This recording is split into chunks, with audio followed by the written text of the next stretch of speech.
ಶೋಷಿತ ಸಮಾಜ ಎಚ್ಚರಗೊಳ್ಳುವ ಅಗತ್ಯವಿದೆ ಅಂತ ಸಕಲೇಶಪುರ ರಾಜ್ಯ ಬೌದ್ಧ ಮಹಾಸಭಾದ ರಾಜ್ಯಾಧ್ಯಕ್ಷ ಸಿದ್ದರಾಜು ಹೇಳಿದರು. ಗುರುವಾರ ಪಟ್ಟಣದ ಹಳೆಯ ಬಸ್ ನಿಲ್ದಾಣ ಸಮೀಪ ಭೀಮಾ ಕೊರೆಂಗ ವಿಜಯೋತ್ಸವ ಸಮಿತಿ ಹಮ್ಮಿಕೊಂಡಿದ್ದ 8ನೇ ವರ್ಷದ ಭೀಮಾ ಕೊರೆಂಗ ವಿಜಯೋತ್ಸವವನ್ನು ಉದ್ದೇಶಿಸಿ ಮಾತನಾಡಿದ ಅವರು, ಇಂದಿನ ಯುವಜನಾಂಗ ಅಂಬೇಡ್ಕರ್ ಅವರ ಪ್ರತಿಯೊಂದು ನಡೆನುಡಿಯನ್ನು ತಮ್ಮ ಬದುಕಿನಲ್ಲಿ ಅಳವಡಿಸಿಕೊಳ್ಳುವ ಅಗತ್ಯವಿದೆ ಅಂತ ಹೇಳಿದರು. ಯಾಕೆ ಸಂಭ್ರಮಿಸಬೇಕು? ಅರೆ ಸ್ವಾಮಿ, 28,000 ಸೈನಿಕರನ್ನ ಹೊಂದಿದ್ದಂತ 2ನೇ ಬಾಜರಾಯನ ಸೈನ್ಯ, 2,000 ಅರಬ್ಬರು, 12,000 ಕುದುರೆ ಲಾಯದ ಅಂತದ್ದು ಗುಂಡು ಕುಶಲ ತೋಪುಗಳು ಇಂತೆಲ್ಲ ಇದ್ದಂತ ಆ ಸೈನ್ಯ ಎದುರು ಹಾಕಿಕೊಂಡಂತ ಈ 500 ಮಹಾರ ಸೈನಿಕರು ಅವರನ್ನ ಸರ್ವನಾಶ ಮಾಡಿದ್ರು, ಅವರನ್ನ ಸೋಲಿಸಿದ್ರು. ಭೀಮಾ ನದಿಯ ತೀರದಲ್ಲಿ ಅವರು ಫಲಾಗಾಯನಗೈಯುವಂತೆ ಮಾಡಿದ್ರು ಅಂತಕ್ಕಂಥ ಈ ರೋಚಕ ಕಥೆ ಇದೆಯಲ್ಲ, ಈ ರೋಚಕ ಕಥೆಯ ಹಿಂದೆ ಈ ದೇಶದಲ್ಲಿ ನಡೆತಕ್ಕಂಥ ಯುದ್ಧಗಳು, ಕಾಳಗಗಳು ಏನೇನಕ್ಕಾಗಿ ಆಗಿದೆ? ಹೆಣ್ಣಿಗಾಗಿ, ಹೊನ್ನಿಗಾಗಿ, ಮಣ್ಣಿಗಾಗಿ ಈ ನೆಲದಲ್ಲಿ ಕಥೆಗಳು ಸೃಷ್ಟಿಯಾಗಿದೆ.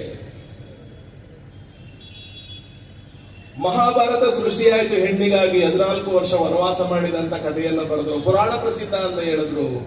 ಮಹಾಭಾರತವನ್ನ ಬರೆದ್ರು, ಜೂಜಾಡುವುದನ್ನೇ ಕೂಡ ಅದನ್ನ ನಮ್ಮ ಕಥೆ ಪುರಾಣ ಭವ್ಯ ಭಾರತದ ಅಂತ ಹೇಳಿದ್ರು. ಬ್ರಿಟಿಷರು ಈ ದೇಶಕ್ಕೆ ಬಂದ್ರು, ನಮ್ಮ ಎಲ್ಲ ಸಂಪತ್ತನ್ನ ದೋಚಿದ್ರು ಅಂತ ಹೇಳಿದ್ರು. ನಾವು ಅದನ್ನ ಅಲ್ಲಗಡಲಿಕ್ಕೆ ಸಾಧ್ಯ ಇಲ್ಲ ಅನ್ನುವುದಾದ್ರೂ ಕೂಡ ಒಪ್ಪತಕ್ಕಂತ ಮಾತೇ ಅದಾಗಿದೆ.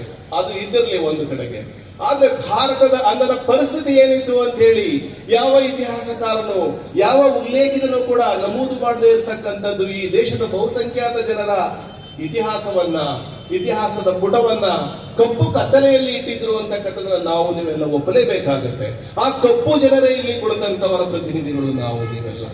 ಲೇಖಕಿ ಅನುಪಮಾ ಮಾತನಾಡಿ, ಶೋಷಿತ ಸಮಾಜ ಬದಲಾಗಬೇಕಿದೆ. ಇತಿಹಾಸವನ್ನ ಆಗಾಗ್ಗೆ ಬಗೆದು ನೋಡಬೇಕಿದೆ. ಇದರಿಂದ ಮಾತ್ರ ನಾವು ಜಾಗೃತರಾಗೋಕೆ ಸಾಧ್ಯ. ಅವಮಾನವನ್ನ ಸಹಿಸಿದ ವ್ಯಕ್ತಿಗಳು ಮಾತ್ರ ಗೆಲ್ಲೋಕೆ ಸಾಧ್ಯ.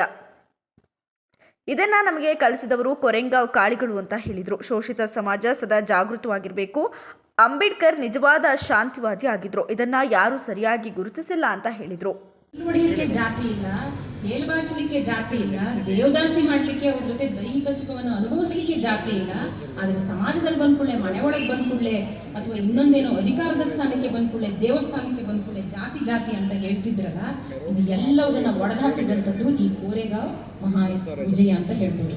ಅದಕ್ಕೋಸ್ಕರ ಇದು ಕೇವಲ ಮಹಾನ್ ವಿಜಯ ಅಲ್ಲ, ಇದು ದಲಿತ ದಿಗ್ವಿಜಯ. ಮತ್ತು ಇದು ಕೇವಲ ದಲಿತರ ದಿಗ್ವಿಜಯ ಅಷ್ಟೇ ಅಲ್ಲ, ನ್ಯಾಯದ ದಿಗ್ವಿಜಯ ಅಂತ ಇವತ್ತಿಗೂ ಕೂಡ ಗುರುತಿಸಿಕೊಂಡಿದೆ. ಅವರ ನೆನಪಿನಲ್ಲಿ ಬ್ರಿಟಿಷರು ಒಂದು 45 ಅಡಿಯ ಜಯಸ್ತಂಭವನ್ನ ಕಟ್ಟಿದ್ದಾರೆ. ಅದು ಧ್ವಜಸ್ತಂಭ ಅಲ್ಲ, ಜಯಸ್ತಂಭ. ಆ ಜಯಸ್ತಂಭದ ಮೇಲೆ ಎಲ್ಲರ ಹೆಸರನ್ನ ಕೆತ್ತಿಸಿ, ಇದು ತುಂಬಾ ಮುಂಚಿಂದನೇ ಇದ್ದಂಥದ್ದು. ಮತ್ತು ಕೋರೆಗಾಂವಿನ 100ನೇ ವರ್ಷಾಚರಣೆ, 1918ನೇ ವರ್ಷಾಚರಣೆಯಲ್ಲಿ ಬಾಬಾ ಸಾಹೇಬ್ರ ತಂದೆ ರಾಮ್ಜಿ ಸಕ್ಪಾಲ್ ಅವರು ಸುಬೇದಾರ್ ಮೇಜರ್ ಆಗಿರ್ತಾರೆ. ಮಹಾನ್ ರೆಜಿಮೆಂಟ್ ಅನ್ನ ಬ್ರಿಟಿಷ್ ತೆಗೆದಿದ್ದರಿಂದ ಅವರು ತಮ್ಮ ಸ್ಥಾನವನ್ನ ಕಳ್ಕೊಂಡಿರ್ತಾರೆ. ಮತ್ತು ನೆನಪಿಡೋಣ, ಬಾಬಾ ಸಾಹೇಬ್ರ ಫ್ಯಾಮಿಲಿಯಲ್ಲಿ 6 ಜನ ಸುಬೇದಾರ್ ಮೇಜರ್ಸ್ ಇರ್ತಾರೆ. ಮತ್ತು ಅವರೆಲ್ಲರೂ ಕೆಲಸ ಕಳ್ಕೊಂಡಿರ್ತಾರೆ. ಅವ್ರು ಎಲ್ಲರೂ ಮತ್ತೆ ನಮ್ಮನ್ನ, ಅಂದ್ರೆ ಮಹಾನ್ ರೆಜಿಮೆಂಟ್ ಅನ್ನೋದೇನಿದೆ ಅದನ್ನ ನೀವು ಮತ್ತೆ ಶುರು ಮಾಡಬೇಕು, ಸೈನ್ಯದಲ್ಲಿ ಮತ್ತೆ ನಮ್ಮನ್ನ ಸೇರಿಸ್ಕೊಳ್ಬೇಕು ಅಂತ ಒಂದು.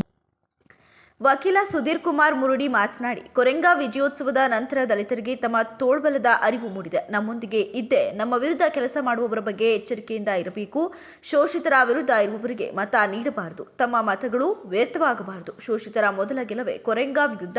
ಇದನ್ನ ಇತಿಹಾಸದಲ್ಲಿ ದಾಖಲಿಸದೇ ಇರುವುದು ಶೋಷಿತ ಸಮಾಜಕ್ಕೆ ಮಾಡಿದ ದ್ರೋಹ.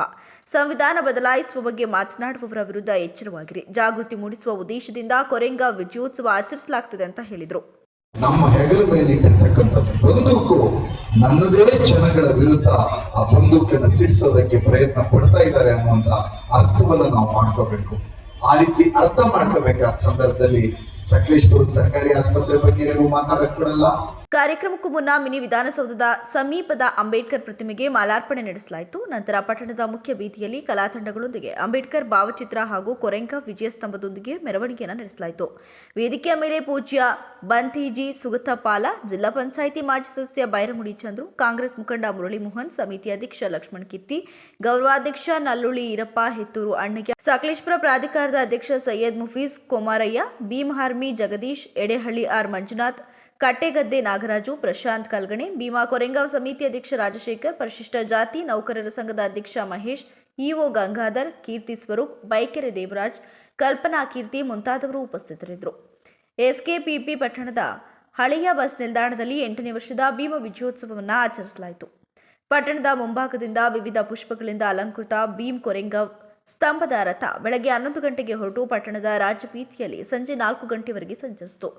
ಬಂತೇಂಜಿ ಉದ್ಘಾಟಿಸಿದ್ರು. ವಿವಿಧ ವಾದ್ಯಗಳು, ಡಿಜೆ, ಸಂಗೀತ, ಗೊಂಬೆ ಕುಣಿತ ಜನಮನವನ್ನ ಸೆಳೆದವು.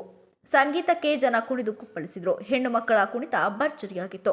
ಊಟದ ವ್ಯವಸ್ಥೆಯನ್ನು ಕೂಡ ಮಾಡಲಾಗಿತ್ತು. ಕಲ್ಲಂಗಡಿ ಹಣ್ಣ ವಿತರಿಸಿದ್ರು. ಮುಸ್ಲಿಂ ಸಂಘಟನೆಗಳು ಮಜ್ಜಿಗೆಯನ್ನ ವಿತರಣೆ ಮಾಡಿದರು. ಪಟ್ಟಣದ ಹಳೆ ಬಸ್ ನಿಲ್ದಾಣದಲ್ಲಿ ಬೃಹತ್ ಬೆಂಡಾಲ್ನಲ್ಲಿ ಸಾರ್ವಜನಿಕ ಕಾರ್ಯಕ್ರಮ ನಡೆಯಿತು. ಇಡೀ ಪಟ್ಟಣ ನೀಲಿಮಯವಾಗಿತ್ತು. ಈ ಸಂದರ್ಭದಲ್ಲಿ 150 ಬೌದ್ಧ ಧರ್ಮದ ದೀಕ್ಷೆ ಪಡೆದರು. ಕುಟುಂಬ ಸಮೇತರಾಗಿ ಬಂದಿದ್ದ ಜನರು ಬಂತೇಂಜಿಗಳ ಸಮ್ಮುಖದಲ್ಲಿ ಬೌದ್ಧ ಧರ್ಮದ ಮಂತ್ರ ಪಠಣ ಮಾಡಿ ದೀಕ್ಷೆಯನ್ನ ಪಡೆದರು.